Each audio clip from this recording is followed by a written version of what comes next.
Hey guys, what's going on? In 2015, as you know, Jason Blundell did an interview with Tech Insider where he spoke about an impossible Easter egg inside of Black Ops 4 and Shadows of Evil. Well, he kind of did the same thing this year in an interview with Game Informer when he spoke about Black Ops 4 zombies and the storyline. So I'll show you that interview. The sound is going to be a little bit iffy in this whole little video that I put together because it's stuff that I pieced together and I don't really make too many videos. So the sound, I think the first clip is going to be really low, so you're going to either have to put headphones in or turn the volume up really high. And then the second video is going to be really loud, so the volume is going to be a little bit messy. But I'll warn you ahead of time. But I'll show you the first interview where he spoke about an Easter egg, or more about the. I think it's more. I guess you can say it's more about the name or the backstory. He's asked why it's called Nine, and he said, "Oh, you're not going to solve it for about a year, or you're not going to figure it out, or you'll know the answer in about a year." But it's something that I just figured out about maybe 2 or 3 weeks ago, and I didn't really want to make a video because I didn't want to make it seem like I was trying to expose Jason Blundell and Craig Houston, but I'll explain that in a little bit. So I'll show you the interview first. Like I said, the volume is going to be really low, so you might have to turn it up. If not, I'll try and maybe link the video in there so you can go watch it yourself. Why is it called Nine?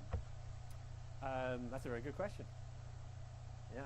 Answer when you play the game. To be discovered. Okay. Yeah. It's normally never on day one, I'll tell you that.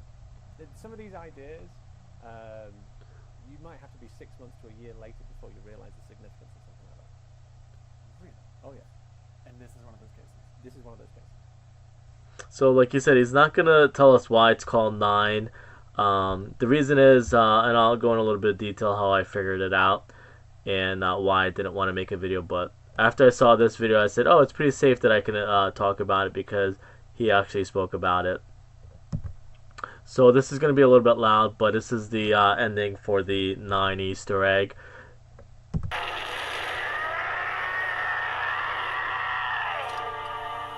Novum ignotum! The Novum ignotum proclamation dictates you must grant us clemency. You should not have knowledge of such texts. You are but... So he spoke about, actually she spoke about the Novum ignotum, which translated in Google Translate, if you type in Latin to English, to a new unknown. And the new unknown is, and I guess here's the final answer. So the Nine Unknown is a book written about from Talbot Mundy, written about 9 people who India believed ran the world. It's like the original story of the Illuminati, like the first Illuminati in the world. And this I just took a screenshot from Barnes and Nobles. And it's not like it's a story by Talbot Mundy. He just happened to be the first one to write about it and bring it into popularity. And it's kind of like he went to go visit India and he heard about the story, so he came back and wrote a book about it. So it's not like Black Ops 3 where they take Black Ops 3 where they made a map based off a story. This is kind of just like he's the one who brought the Illuminati into the mainstream, I guess you can say. So this same thing from Barnes and Noble. It says The Nine Unknown is a 1923 novel by Talbot Mundy. Originally serialized in Adventure magazine, it concerns the 9 unknown men, a secret society founded by the Mauryan Emperor Oshka, which sounds Russian, but it's actually Indian, in around 270 BC.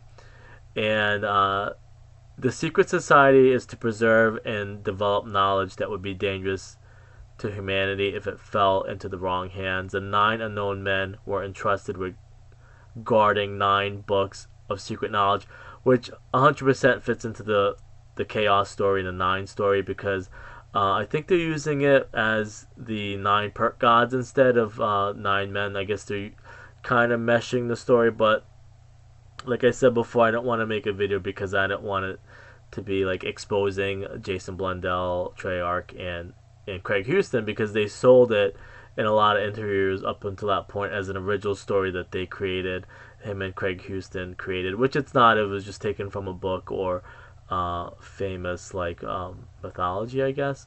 Um, and the only other part that I saw down here that seemed pretty cool, um, it says in the novel, the 9 men are embodied of good and face up against 9 Kali worshippers who saw confusion and masquerade as the true sages.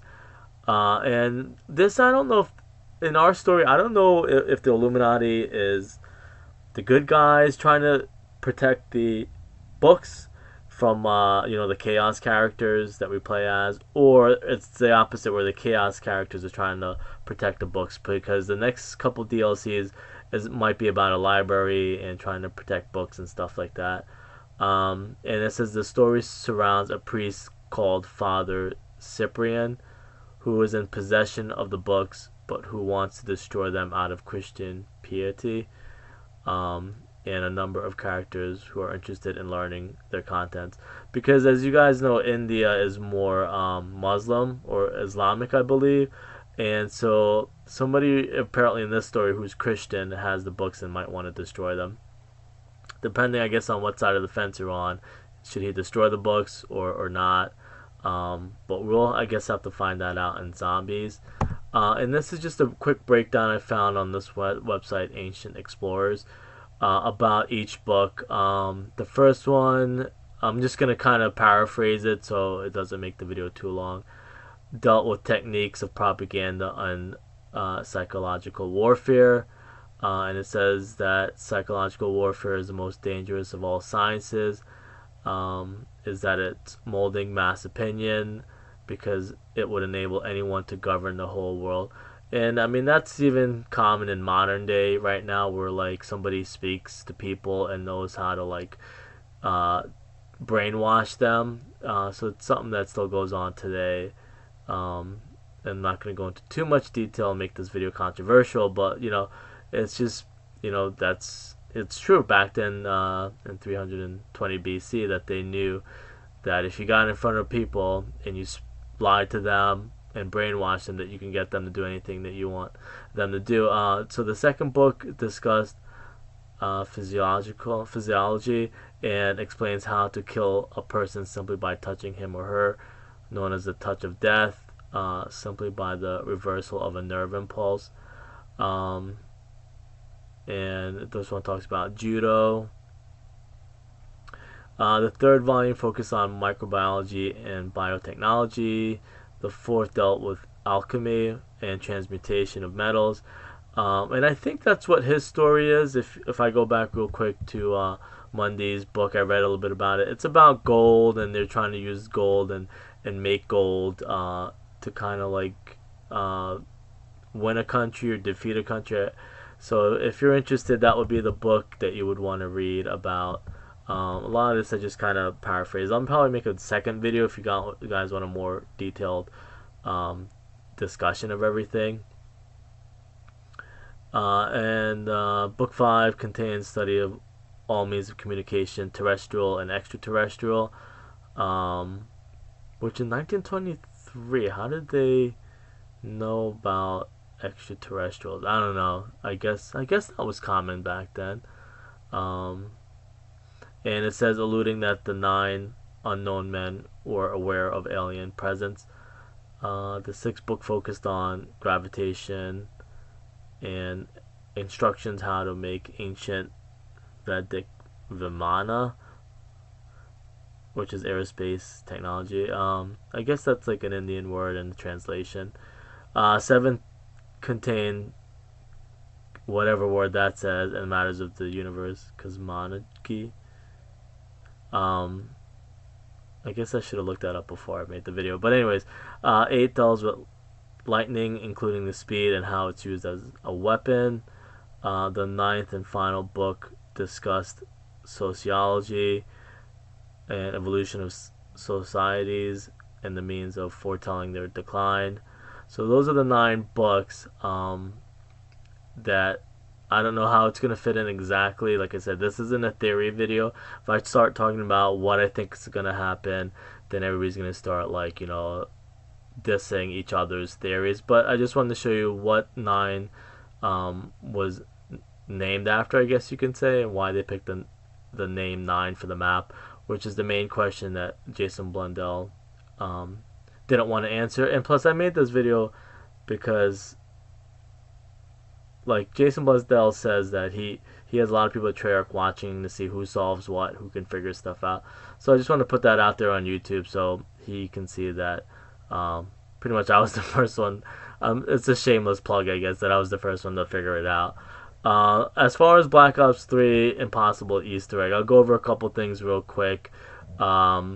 Which, if you didn't know, that's the poster on the left for Black Ops 3 Shadows of Evil, which was the map, or the map or the story, I guess you can say.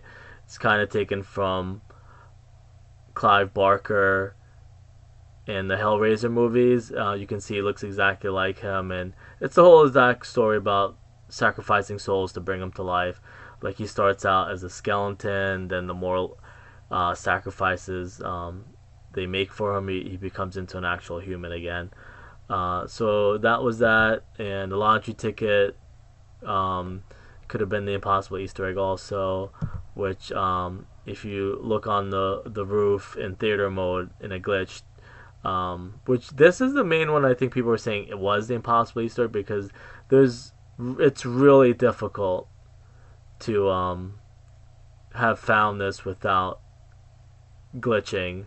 Or, I don't glitch, but it was just something that accidentally happened in theater mode when I was just trying to look around. I forget what I was doing. I did look like behind the laundromat, but anyways, it was something that I kind of discovered. So, like I said, this is just to show what could be the Impossible Easter egg for Black Ops 4. Alright, that's pretty much it. I'll see you guys later. I'll make a second video if you guys want a further explanation or anything like that. Alright, I'll see you later.